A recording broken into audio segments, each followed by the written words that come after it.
So we're going to start part 2 of the heart.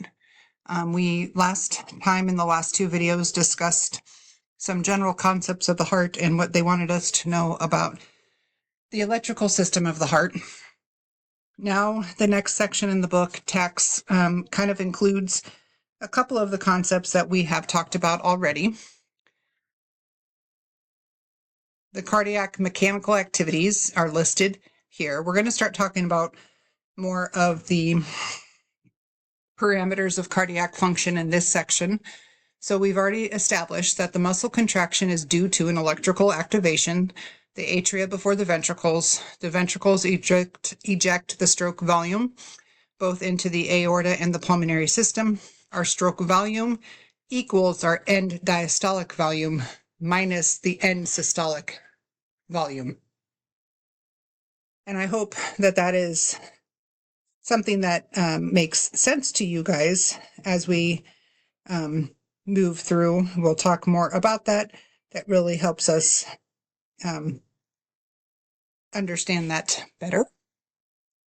Remember, we talked about the heart being a single organ with 2 pumps.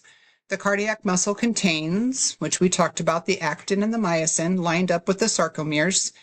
We have the entry of the calcium during our action potential phase 2 to provide the calcium needed to bind to troponin C.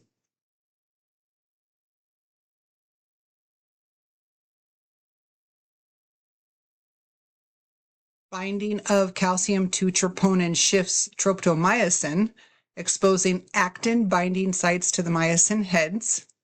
The myosin heads bind and swivel, moving the strands relative to one another. Mechanically coupled cells contract almost simultaneously, and the contraction leads to the squeezing of the chambers, which leads to emptying of the chambers. This is the steps in the myosin actin cross bridge formation that's in your book. What we need to know on this slide is what we did already talk about in osmosis, is that it requires calcium and ATP together. The sliding filaments of the sarcomere create the muscle contraction as they slide and go to move and contract the heart. Again, I think osmosis did a fabulous job of explaining that. I'm not going to spend a lot of time. This is now the part where the book goes into the T-tubule to show us that it's adjacent to the sarcoplasmic reticulum terminal cistern. The action potential proceeds down the T-tubule and then the calcium entry through the dihydropyridine receptor, which activates the SR calcium release via the ryanodine receptor. The calcium spreads through the cytoplasm, binding to troponin C on actin, and we get this cross-bridge formation.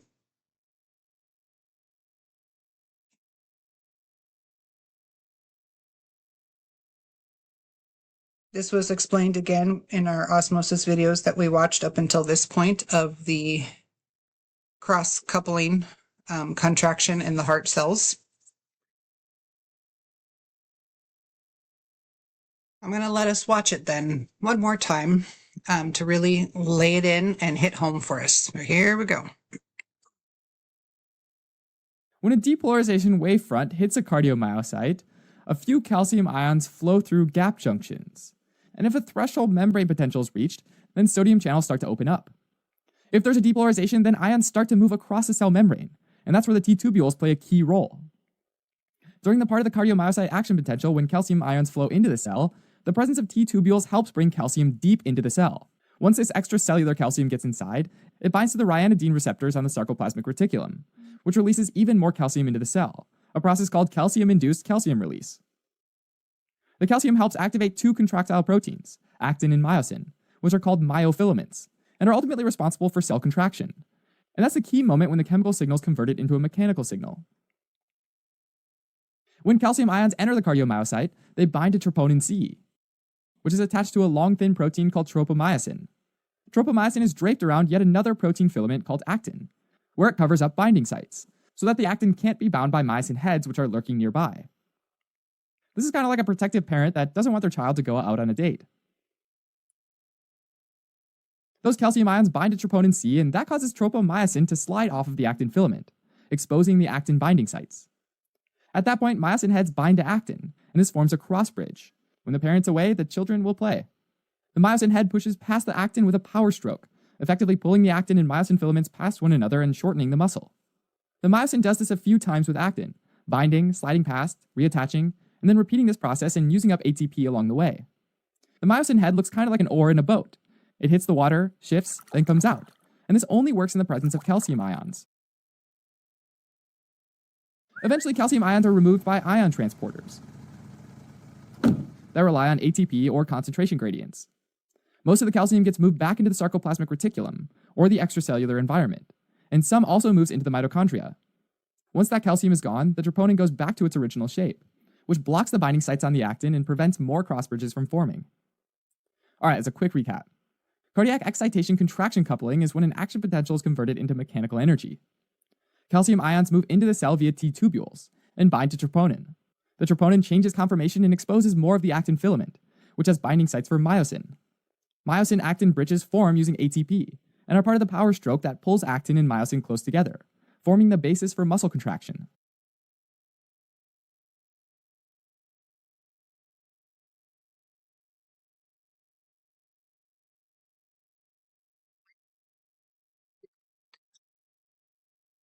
Which I think they explain it very well.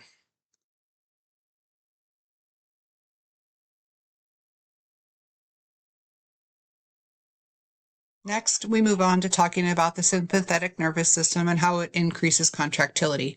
We already spoke earlier about how it increases the heart rate when norepinephrine and epinephrine work on the beta-1 adrenergic receptors, and we move that potential forward, and it causes an increase in the heart rate. Now we're going to talk about how the sympathetic nervous system increases contractility. We have sympathetic nervous system fibers extensively throughout the ventricles, which is an image that is in your book that we don't have on the slide. It's figure 10.23. The sympathetic transmitter norepinephrine then is the one that's going to change our cardiac performance the most. During our physiological challenges, such as exercise or being chased by a bear, fight or flight, we have sympathetic activity then that's going to increase the heart rate and improve the contractility. When you improve the contractility, what are we doing? We're increasing our cardiac output to be able to meet the sudden demand of the tissues. So we need to have our contractility increase as well. So we can see here that the norepinephrine binds to the beta-1 receptors on the ventricular myocardial cells, which then works with the GS protein here and adenyl cyclase.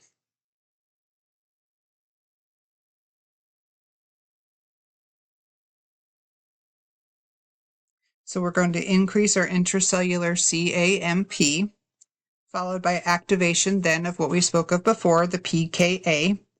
The pKa phosphorylation phosphorylates the membrane calcium channel and phospholambin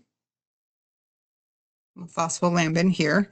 The consequences are that the increased calcium influx, stimulating the calcium-initiated calcium release out of the sarcoplasmic reticulum, means greater cytoplasmic calcium elevations, promoting a stronger contraction.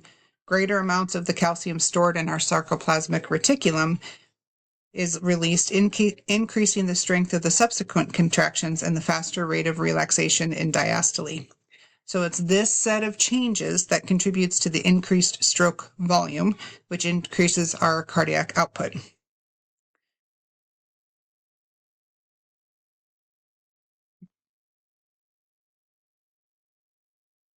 It's a faster system to help increase the productivity, right?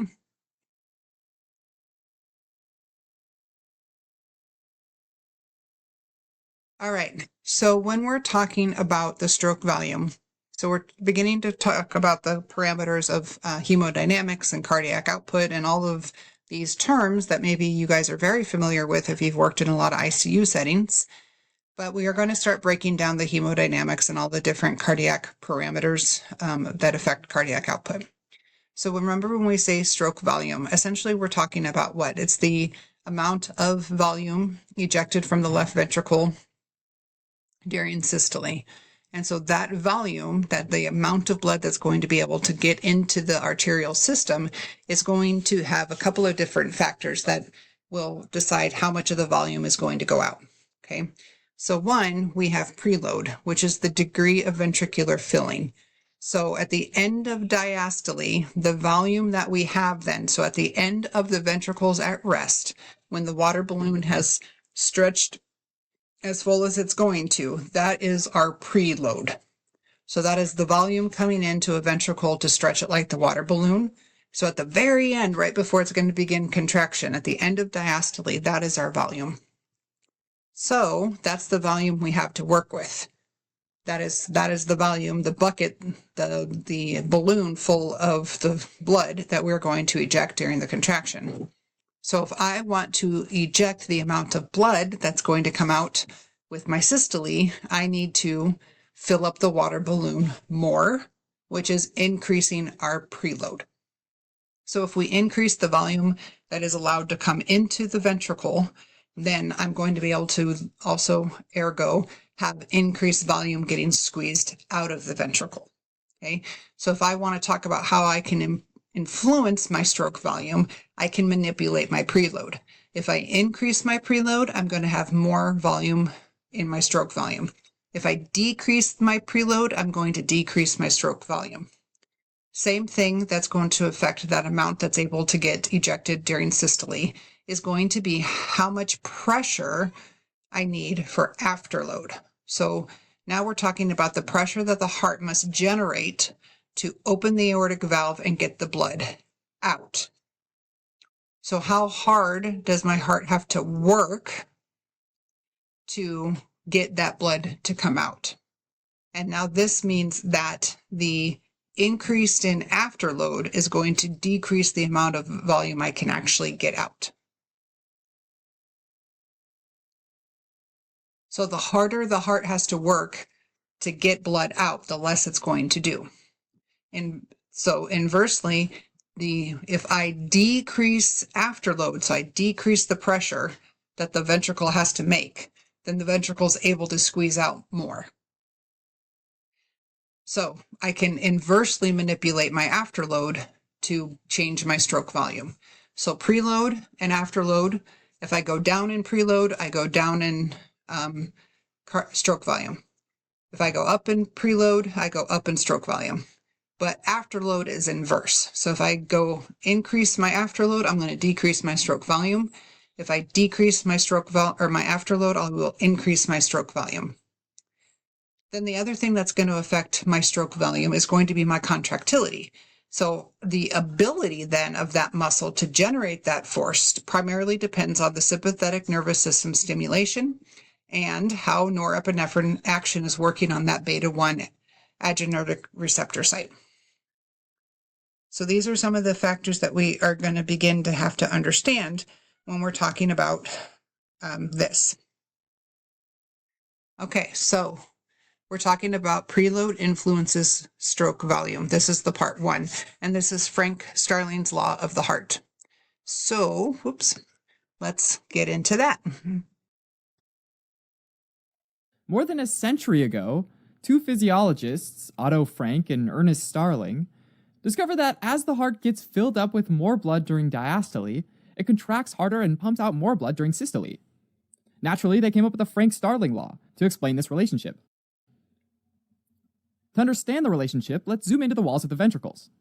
The bulk of these walls is made up of short, branched cardiac muscle cells packed one next to the other. Zooming in further, if we look inside the muscle cells, we see bundles of myofibrils, or long chains of sarcomeres. The sarcomere is the smallest structure in the muscle that's capable of contracting, so it's considered the basic contractile unit of the muscle. The sarcomere has two Z discs that form its boundary, and an M line in the middle. Attached to the Z disc are thin filaments made of actin protein. These actin filaments have structural polarity, which means both ends of the filament look different. We can think of it like an arrow, with the pointed end being the minus end, pointing towards the M line, and the tail end being the plus end, attached to the Z disc. Just like an arrow, the actin filament can only move in one direction, the direction it's pointed at.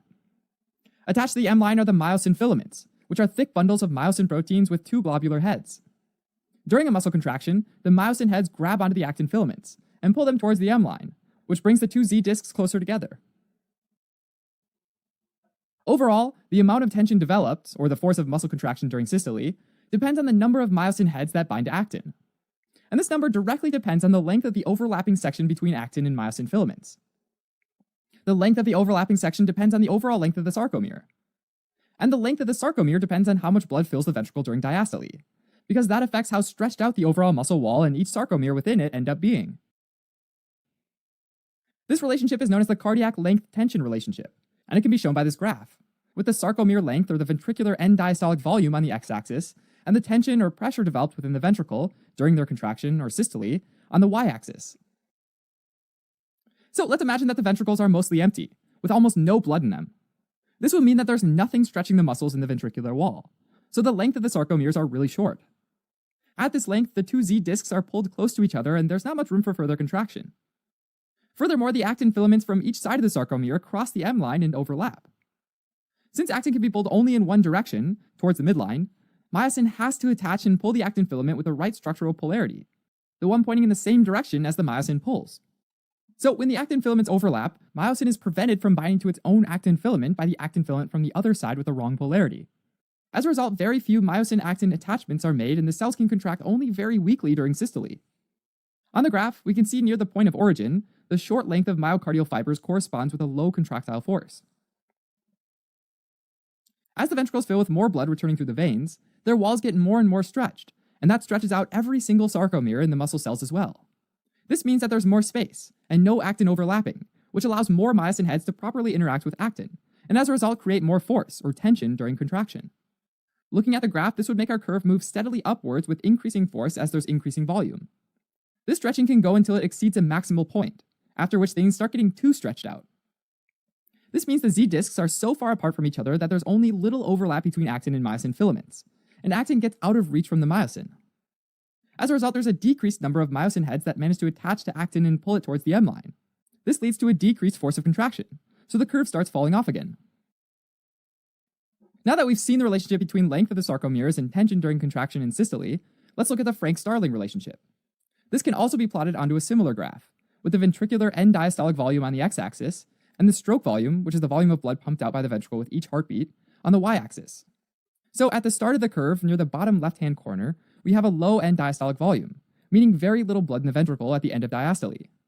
So sarcomeres are squeezed together with very few myosin heads binding to actin. This results in a weak contraction during systole and a low stroke volume. As the volume of blood returning to the ventricles increases, sarcomeres stretch, and there's more myosin actin binding, so a greater strength of contraction is achieved and stroke volume rises. That's true until the end diastolic volume becomes too high, and the myosin and actin get too far apart, which causes the amount of myosin and actin binding to decrease, which results in a weaker contraction, so the stroke volume falls off again. Keep in mind, though, that this curve reflects the heart's intrinsic ability to vary the strength of contraction based on the volume of blood that it's filled with. Within the body, there are plenty of extrinsic signals as well, like nerve or hormonal stimuli and medications. Some of these signals, like stimulation from the sympathetic nervous system or the medication digoxin, can have a positive inotropic effect on the heart. This means that at a given end diastolic volume, they increase the strength of contraction, moving the curve upwards and increasing the stroke volume. On the other hand, there are negative inotropic agents, like medications, like beta blockers, that decrease the strength of contraction, moving the curve downwards and decreasing stroke volume.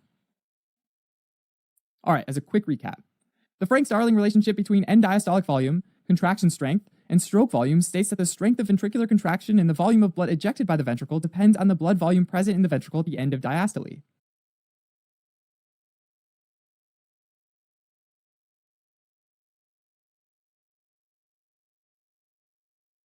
Thank you, osmosis. So the greater filling of the ventricle stretches the sarcomeres, promoting the optimal length for force of contraction.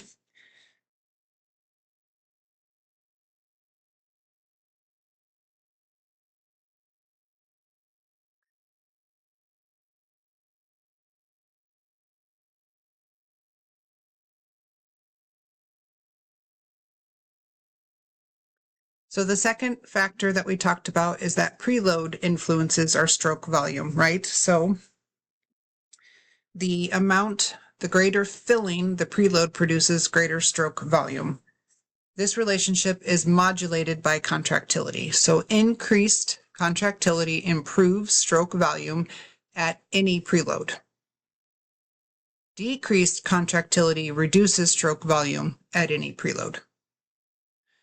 So if I increase, let's say this all together. If I increase my preload, I will increase my stroke volume.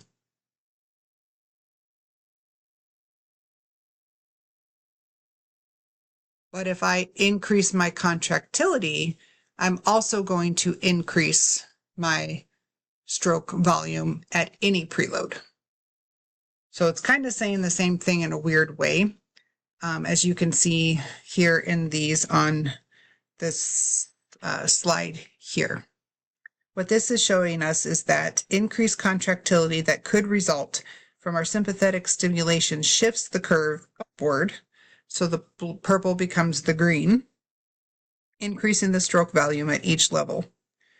But if you have a weakened muscle associated with like heart failure, you're not going to achieve adequate stroke volume to sustain physical activity at any level of preload, is what we're trying to say there. So at some point, yes, preload and stroke volume influence each other, but also at the end of the day, it depends on the relationship, or the relationship depends then on the contractility of the heart.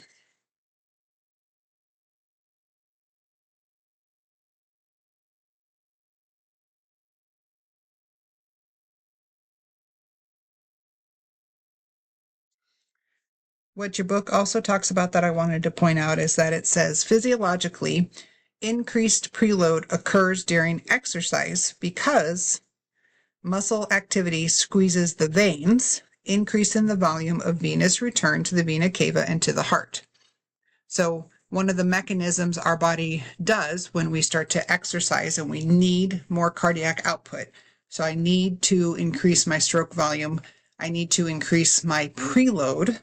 Then it activates the muscles that we're using in the venous system, and that starts actively pumping the venous pool reserve that we talked about up now through the inferior vena cava back into the atria, and we have increased our preload. This mechanism provides the component of the enhanced stroke volume and cardiac output needed to support our sudden demand of increased oxygen consumption. Trained athletes will develop chronic improvements in cardiac function with increased left ventricular filling and contractile performance.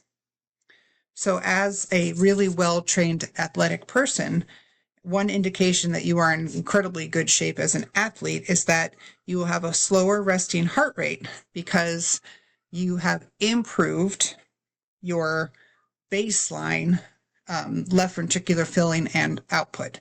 So when you're not exercising, your heart can be at a slower rate to maintain cardiac output because you have such a high stroke volume. So I did want to put that out.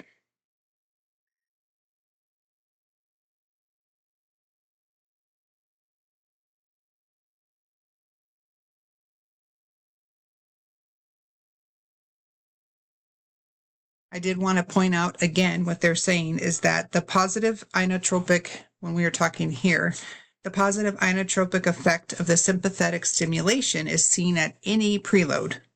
An increased sympathetic activity shifts the preload and contraction strength curve in an upward direction.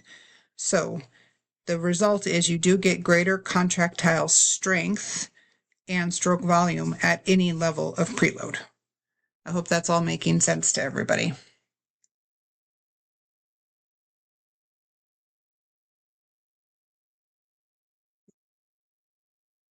To go back to what we were talking about here, the afterload. So let's talk about that again in a little more detail.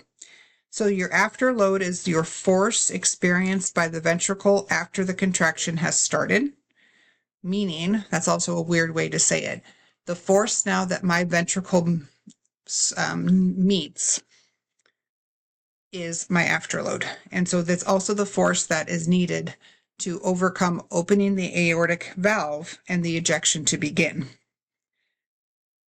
So the most common source of afterload is the aortic diastolic pressure that must be overcome to open up that valve and to begin the ejection.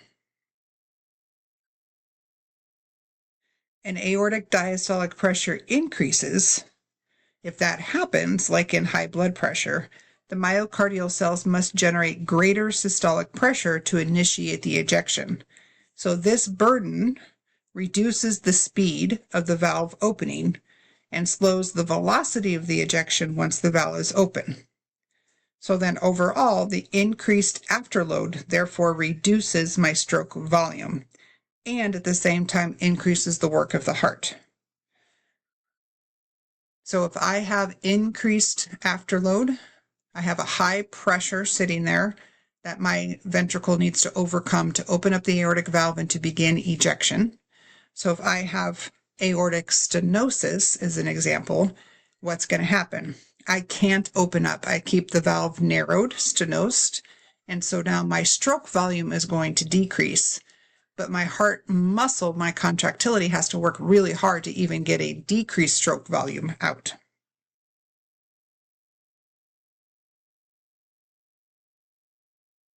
Okay, so to put these together, we want to remember cardiac output is heart rate times stroke volume. Both components, heart rate and stroke volume, are under the control of our autonomic nervous system. Heart rate is decreased, which we call negative chronotropy, by our parasympathetic activity, and we get positive chronotropy or increased heart rate by our sympathetic activity. To determine our stroke volume, that is determined by our preload, our afterload, and our contractility. All three things influence stroke volume. When we talk about preload, we're talking about the Frank-Starling law of the heart. The greater filling leads to a greater stroke volume. When we talk about afterload, remember, afterload, it's the force the ventricle must overcome to achieve the ejection of the stroke volume. If you have a high afterload, that's going to decrease your stroke volume. Then our cardiac contractility is modulated by the let me start that sentence over. The cardiac contractility is modulated by the sympathetic nervous system in accordance with our body's needs, whether we are at rest or we are at exercise or demand. The sympathetic nervous system exerts a positive inotropic effect. Okay, but what it also does is accelerates ventricular relaxation, allowing for the better filling. As the heart rate increases, we also improve our cardiac output. Okay. Whew. We got through that, kind of. Lots of information in the book. Really put together in osmosis. The next part that your book goes into is the cardiac cycle. We did watch that in the previous videos. The book now throws it in again here. Again, what they're trying to show us is that the heart functions by this cycle of both electrical and mechanical events. It alternates between ventricular contraction, which is our systole, and then the period of ventricular relaxation, which we call diastole. And when that happens, systole, diastole, that's a cardiac cycle. When we are at rest, our systole typically lasts a third of the cycle, and diastole lasts 2/3 of the cycle when we're talking total time. So that's a nice image then of the cardiac cycle. The book also has this view of the cardiac cycle, which I do think is nice to see in a different way. So this is showing the phases of the cardiac cycle and their corresponding events. Although many of the variables here can be only measured invasively, auscultation of heart sounds and the inspection of the jugular venous waves can be performed during a physical examination. So heart sounds are shown from the phonocardiogram data. S1 correlates with the closure of the AV valves. So when you hear S1, that's the closure of the mitral and the tricuspid valves, right? So systole, diastole. So when we hear S1, and you look up here, we're hearing the aortic valve, the AV valves, excuse me, close. Okay. And S2 correlates with the closure of the ventricular outflow valves, which are our aortic and pulmonary valves. So we hear mitral tricuspid, then we hear aortic pulmonary.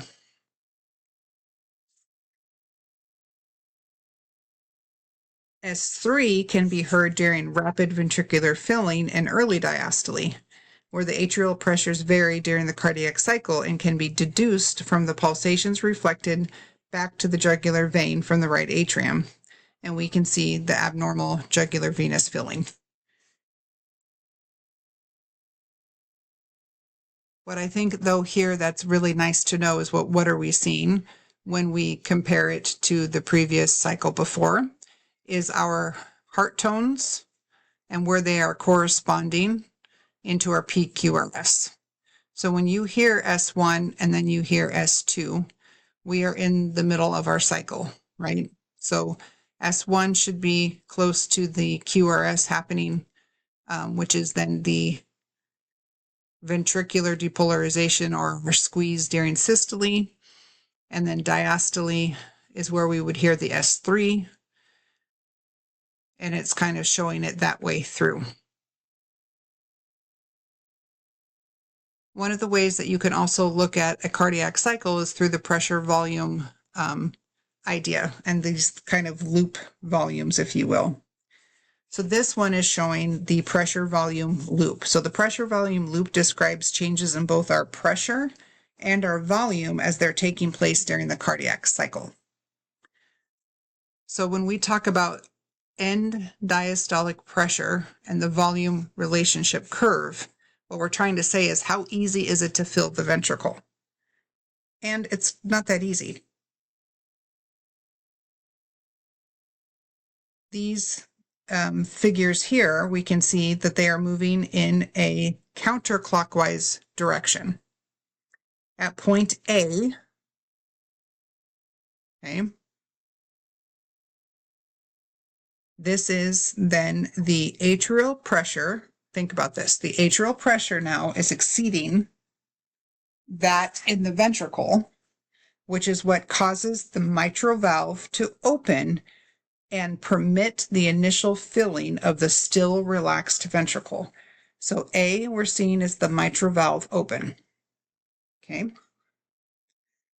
At point B, the ventricle is fully relaxed and is filling as the atrium starts to contract. At point C is the onset of the ventricular contraction because the left ventricle's pressure exceeds that of the atrium, and so the mitral valve closes. At this point, then, the ventricular pressure rapidly builds, but the volume does not change. Right? So this was the volume of 0 up to like 150 milliliters. So then our mitral valve closes, and this is our end diastolic pressure volume relationship here. So this is the onset of the ventricular contraction when our left ventricular pressure has now exceeded that of the atrium, so the mitral valve is closing. At this point, our pressure builds rapidly, but the volume stays the same. So they call this the isovolumic contraction. Because at this point, the pressure has not exceeded the aortic pressure. At point D, then, the left ventricular pressure exceeds the aortic pressure. So we have squeezed hard enough that we are going to create enough pressure that we have popped open our aortic valve. So the aortic valve opens and we begin to eject the blood volume. So now we start to go backwards on blood volume. So we're pushing out. At this point, my ventricle is full. My volume is at its greatest, its pressure. I'm building the pressure. It pops open my AV valve. I'm starting to get rid of my volume, ejecting it into the arterial system. So you can see now my volume of the ventricle starts to move backwards. When we get to this part here at D, the pressure at point D corresponds to our diastolic blood pressure. So at this point, right, look, I'm getting up to, let's see, 100 and whatever this is here, like this would probably be 90. The peak ventricular aortic pressure then is noted at E, and this is where our systolic blood pressure is probably noted here. After the ventricular contraction is maximized, so it hits a peak, and then it starts to drop the pressure as we're still dropping the volume. So we're now looping back down this way. When the left ventricular pressure is lower than the aortic pressure, the aortic valve closes here at the F. The ventricular pressure then precipitously falls back to A. And at this point, we're at rest. I have very little volume and I have very little pressure in here. Because the aortic valve and the mitral valve at this point are still closed, the left ventricular volume cannot change. So now we call this the isovolumic relaxation until the pressure drops below that of the left atrium, which then reopens the mitral valve. So I'm going to make you guys record a video of yourselves speaking this out loud so I know you understand it. No, I'm just joking. I know some people think, when am I ever going to see a volume pressure volume loop again? You do see this in the ICU. You do see this in balloon pumps and some of the other things down the line. So you may very well see this again in your career. What I like about this, though, is that these pressure volume loops here help us really, what we're doing is we're really understanding the concepts of what is happening at the same time. Because this shows us that we're building pressure, we're changing the volume, all these things are occurring at the same time. So to be able to walk through this and describe this to yourselves is very good. Like, if you want to pause this now and say it out loud in your head, can I describe what this means and what I'm trying to say through that, right? What are we trying to do? The other parts on here that are important to know is that our end diastolic volume, which is our EDV, right? So EDV here, our end diastolic value.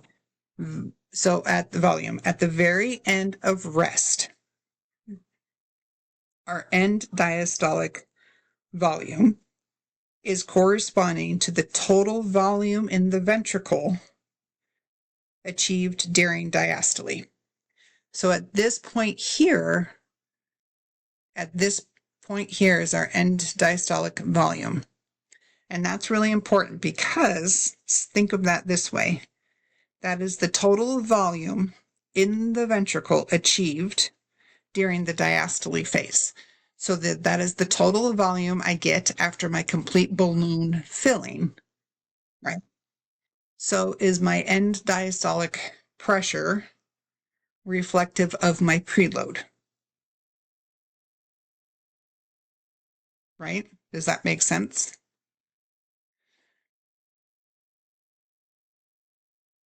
So that's an important thing to know because it's easy to determine the difference in the ventricular volume between the onset and termination of systole, which we can see at F.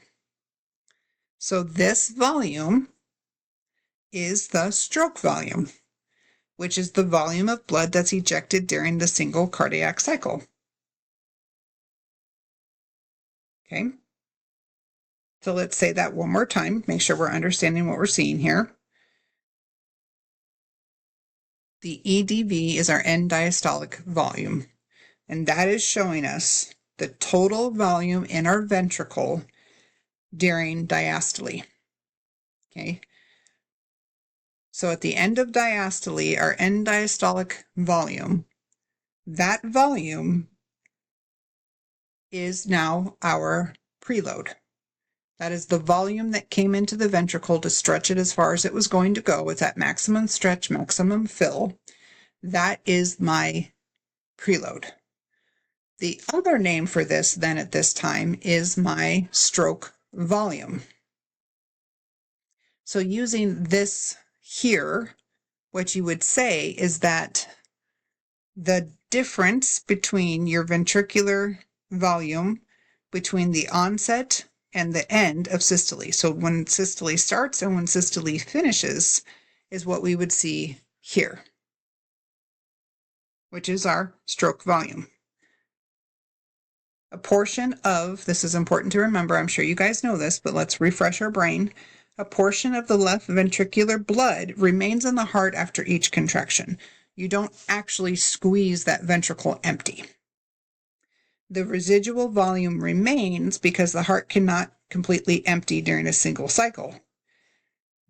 Interesting fact, the residual volume is normally about 40% of the end diastolic volume.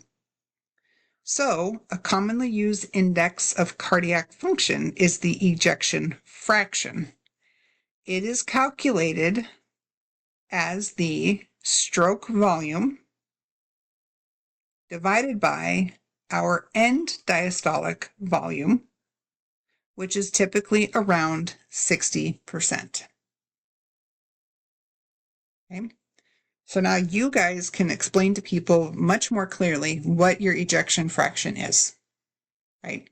Oftentimes in layman's terms, we just say it's how much blood your heart can pump out with each cycle. It shows me how strong your heart is. When you have a weak heart muscle, your EF goes down. That's how I explain it to patients. That's the very simple layman's term. But what we're actually saying is, think of it this way, at the end of systole, so let's put it this way, at the end of diastole, right? Let's say I have 150 mLs of blood in there, okay? And I squeeze. So at the end of diastole, my end diastolic volume or my stroke volume, let's say it's 150 cc's, milliliters, okay? I have a good contractile squeeze, so my heart squeezes, but the blood doesn't empty at all. So even with a nice, strong, healthy heart, we should have about 40% of our end diastolic volume left over in that ventricle. So we should have about 40% of our stroke volume left in the ventricle. We have about 40% of our preload in our ventricle at the end of systole, which means that I ejected about 60% as the fraction of the blood volume I was able to eject out during systole. So when we say your ejection fraction, it is literally telling us that we know you're only going to get rid of a fraction of your blood each cardiac cycle. So you should get about 60% of your blood out during that cycle. So if my EF goes down, that is telling me that my pump is weaker, and then my cardiac output is going to be weaker. Because remember, your cardiac output is your heart rate times your stroke volume. So my stroke volume, that number is my end diastolic volume. And so whatever that number is, if I can only eject 30% instead of 60%, I have a significant decrease in the volume that I'm ejecting with each cardiac cycle. So reduced EF is saying that's a big deal. My heart is weak enough now that I'm not able to get my cardiac output to what it should be because I'm limited in my stroke volume because of something is impacting that ability of my heart to squeeze strong enough to get 60, 65, 70% out. That's a nice, strong, healthy heart. When you start dipping below 50, now we're definitely getting into what we would be indicative of like a heart failure, because now we are not able to keep up with our cardiac output.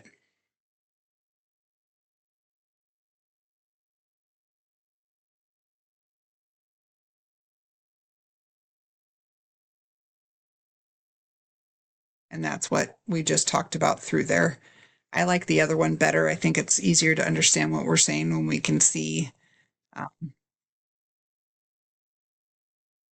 the previous imaging. Let's go back up to that one for a second, okay? So our diastolic filling generates a pressure within that relaxed ventricle, right? So that's Starling's law. As that volume is coming in, that balloon is going to be stretching to a certain peak pressure. It can't go any further than that. We can stretch those fibers as far as we can, okay? The magnitude of the pressure that's going to be created during this filling of the balloon depends on the volume of filling. So if you have more volume coming in, you're going to be generating greater pressure. So how much we can fill during diastole is dependent upon our preload, but it also is dependent upon whether or not the ventricle wall is able to do its job. If you have a stiff ventricular wall of the ventricle is stiff, now you have diastolic dysfunction, so you cannot stretch the balloon the way that you should. So that relationship is depicted in this by the ED-PVR line. So an increased diastolic filling increases the ventricular pressure, contributing to the stretch of the ventricle. That promotes improved stroke volume, according to the Frank-Starling relationship. But the ability of the ventricle to eject a normal stroke volume is limited by the ES-PVR line, which represents the segment of the overall length of tension the Starling curve has of that ventricle. The pressure volume loop can also be used to determine the cardiac work, which is the ability of the heart to eject blood against the aortic pressure. The area within the pressure volume loop correlates with cardiac work and the energy demands of the heart.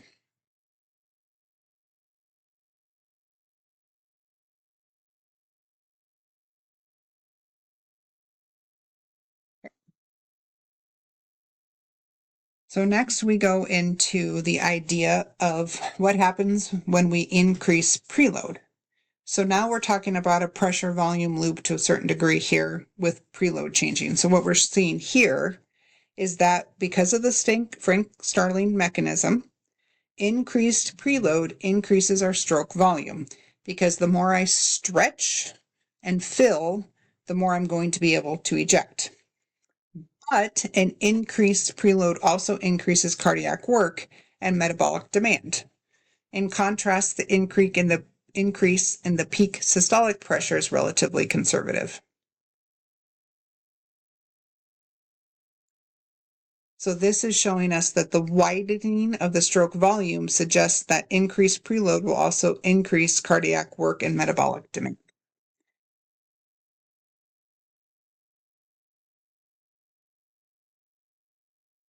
So now when you look at that, though, in terms of afterload, the effects of changes in our afterload can also be depicted with our pressure volume loop. Remember, as the aortic pressure increases, the stroke volume is going to decrease. So the harder it is to get the aortic to do what I need it to do, the aorta, I'm not going to be able to get as much volume out. The cross-sectional areas within the loops are minimally affected by an increased afterload. But this shows how cardiac work is unaffected by increased afterload, but it reduces cardiac output. So a vasodilator, which will reduce afterload, will increase cardiac output with minimal effect on the cardiac work. That is a lot of words, a lot of things to say there, but I want to really think through that again, because this becomes really important when we're treating heart failure. Okay. So because the aorta or the afterload, if it's high, then our stroke volume decreases. Okay. So if I were to give somebody a vasodilator, So my aorta, think now that pressure that's created my total peripheral resistance.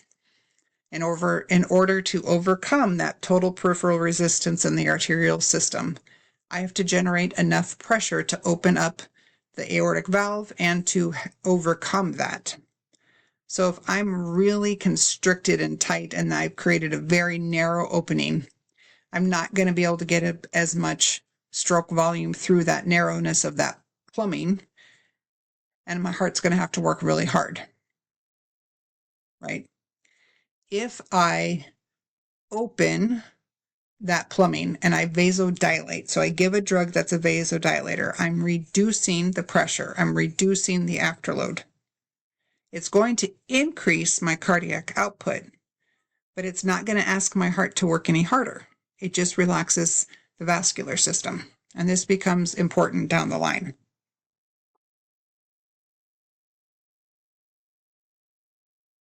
So this one here on this is showing us that as afterload increases, arterial pressure increases, right?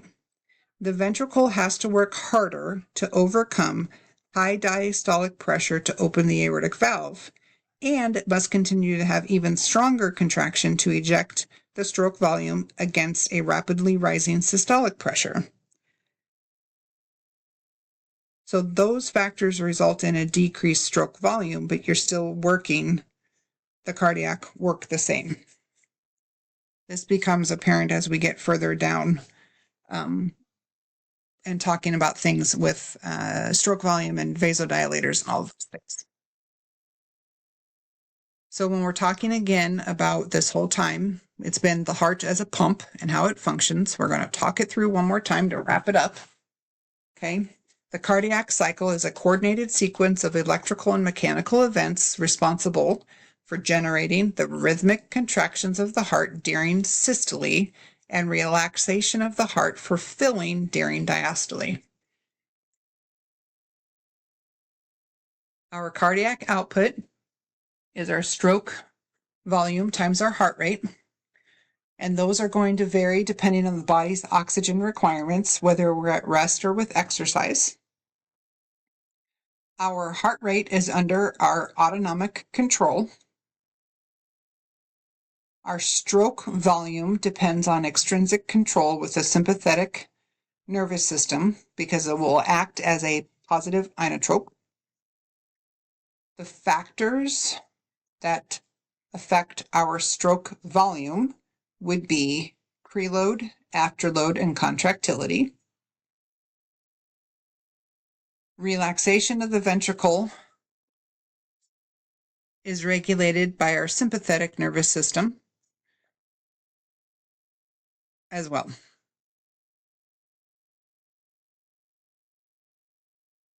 Okay.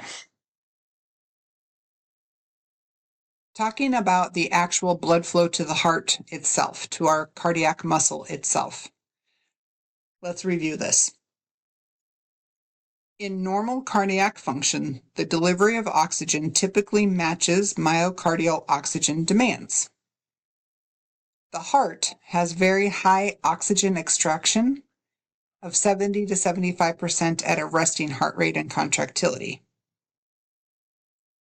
So, if you have an increased oxygen demand because we're exerting ourselves or we're exercising, that must be met by an increase in coronary blood flow as well. So in other words, I like to think of this as the heart muscle is very greedy for oxygen. It needs to be well oxygenated. So if all of a sudden we need to work harder and the demand on the myocardium significantly increases, we have to make sure we increase coronary blood flow, or we're not going to be able to meet the demand of the body as well. If the oxygen needs of our myocardium are not met, that's when we're going to get ischemia, right? And have a heart attack. So, with any issue of oxygen in the body, so our heart has to work harder, then our heart needs to be oxygenated better itself as well. Okay. So we're talking now about cardiac oxygen supply and demand, okay? Oxygen delivery requires adequate pulmonary function, right? Because we need to oxygenate the blood and get rid of the carbon dioxide. That's an important component of this as well. And we have to have adequate blood flow to the coronary arteries.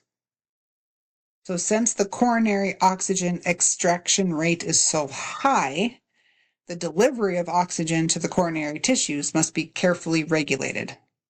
Coronary blood flow is pulsatile, but in contrast to our other organs, it has a peak flow during diastole. So that's very unique. I like to think of this as though at the time when the heart is stretching and pushing, that is also creating the time for us then to push our blood into our own muscle and oxygenate the heart itself. Kind of an interesting idea, but I like it. Helps me figure that out that way. It's actually something that the book shows us. Actually, I was trying to find that. This is figure 10.1 or 10.31. And this is showing us the coronary blood flow in systole and diastole from both the right coronary artery and the left coronary artery. And so we'll talk about that again too here. Because the myocardial blood flow varies, right? The total blood flow through the coronary vessels is maximal during diastole. The higher blood flow through the left ventricle is due to its greater mass and higher oxygen consumption than on the right ventricle. So our right coronary artery, you can see blood flow is going to be less than our left coronary artery, right? And that's because our left coronary artery feeds the left ventricle, and the left ventricle is a lot bigger tissue and it demands a lot more oxygen to be delivered to it. So it is going to get more blood flow delivered to it than the right side of the heart, which is the weaker, quote unquote, side of the heart. Okay.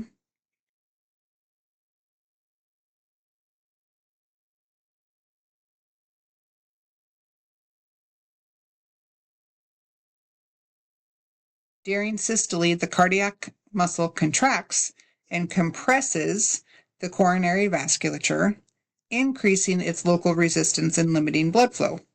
But at the onset of diastole, the coronary blood flow then increases depending on the aortic pressure. As the aortic pressure drops during diastole, right, the ventricles are relaxing and they are relieving the coronary vessels from compression. And it's that drop in that resistance that allows the local coronary blood flow to all of a sudden surge and supply the heart. This diastolic surge is also reflected in the right branch, but it's attenuated due to the relatively smaller and thinner right ventricular wall. So overall, our coronary blood flow is maximal during diastole, but reduced during systole. So the duration of diastole affects our total myocardial blood flow, right? That makes sense because the time that we perfuse our own heart tissue is during diastole. So however long the duration of diastole is going to affect how well we can actually supply oxygen and blood flow to the heart muscle itself. Diastole during a resting heart rate of 70 beats. So if we are sitting at rest at 70 beats a minute, and it's typically 2/3 of that cardiac cycle, the heart is only actively engaged in contraction about 1/3 of that time, with recovery and maximal cardiac perfusion during the remainder. But as heart rate then increases, our duration of rest shortens, and while the duration of systole remains relatively constant. And it is that shortening of our diastole, our rest time, that shortening is paralleled by a shortened period then of coronary blood flow. This reduces the blood and oxygen supply at the same exact time as we're increasing systole. So at the same exact time we're asking that heart to work even harder and faster is when we also at the same time stop supplying it with the same amount of blood and oxygen, right? So the shortened diastole time when our heart beat fast, it goes faster, also shortens the period of time that we have to get our own blood flow to the myocardium.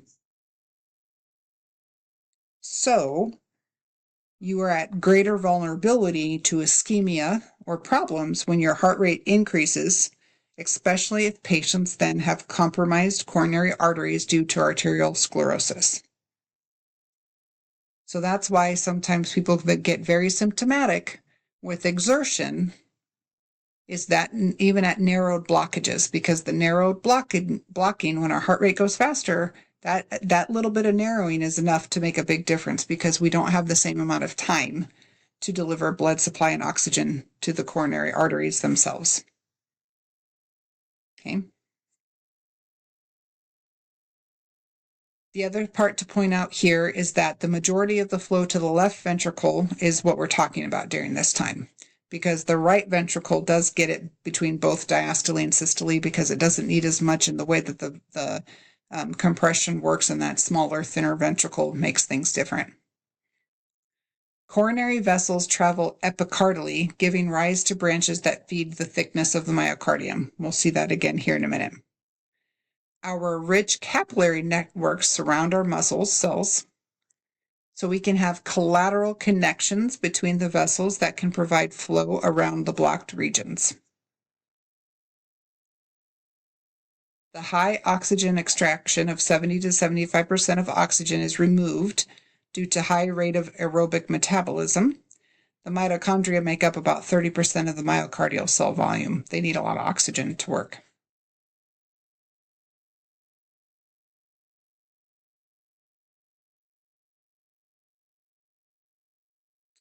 The other concept to understand is that our coronary blood flow is also under autoregulation. So this intrinsic property of our heart to adjust our coronary vascular resistance to maintain coronary blood flow despite changes in the pressure, right? So in addition, local endothelial and vascular factors will contribute to our regulation of our blood flow. A lot of words for saying, just like we covered in chapter 9, we have intrinsic properties of our heart to try to control our coronary vascular resistance as well.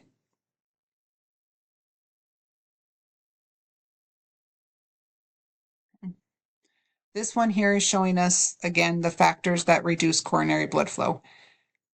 It's another way to look at it, as we've talked about already.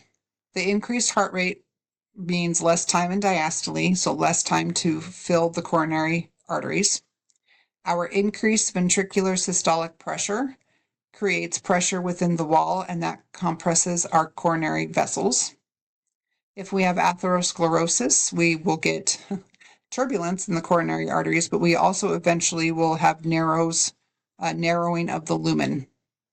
Microvascular disease, decreased flow-dependent dilation of small arteries and large arterioles. And then vasospasm due to sympathetic activity and other vasoconstrictors would also reduce our coronary blood flow. Anything that's going to spasm and shrink down the size of that coronary artery. Factors that are going to increase our heart's oxygen demand is, these make sense when we think about them, right? If we have an increased heart rate, if we're asking the heart to beat stronger with an increased contractility, if we have sympathetic stimulation, that means our heart rate and our contractility went up, so we would need more heart oxygen. When we exercise, we need more heart oxygen. Now listen to this one and think about this a second. When we have increased afterload, we have to have increased contractility, and we already know that increased contractility causes an increase in our heart oxygen demand. The things that typically we think of when we think of an increased afterload are going to be hypertension, chronic hypertension, and aortic stenosis. What happens then is that over time, as that heart has to work harder and the coronary tissue demands more oxygen, our body tries to compensate by developing hypertrophy. So if you have left ventricular hypertrophy, that is an adaptation that happens as it increased to chronic afterload increased.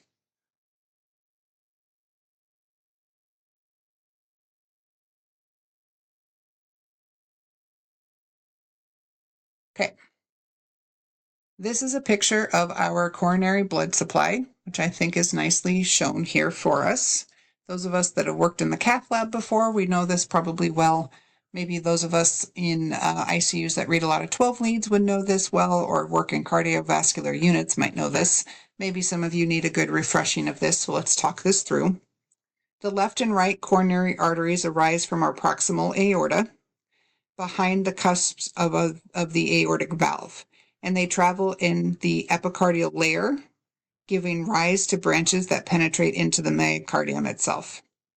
Okay, so we have that feed into the tissue. We have the left coronary artery, okay, that bifurcates and becomes down here to cover the left ventricle. This part here is the left circumflex. Then they have the left marginals, and they come down into the LAD, which is the main one here, right? And that is the left anterior descending artery. They also call it the intraventricular artery because it can help supply blood to the right ventricle as well.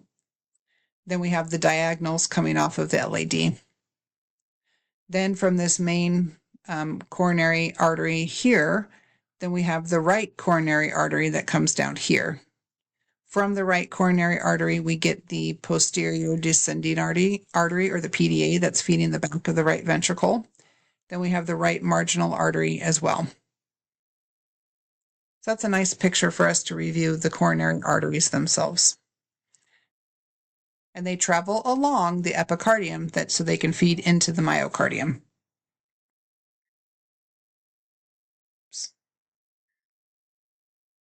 And my things around there. We talked about this already. All right, I'm going to pause here to make this part 2, video 1, and we'll see you again in video 2.